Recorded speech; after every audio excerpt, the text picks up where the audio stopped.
अभी हम यहाँ पे एक रूम लिए थे रुकने के लिए रात में।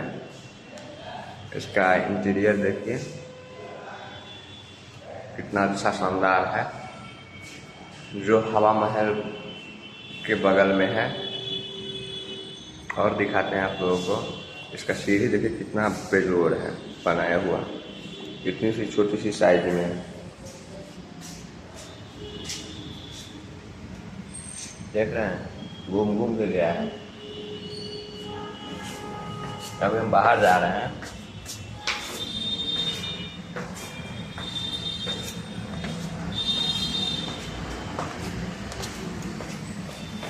यह है पिंक शहर सिटी। ये देखो,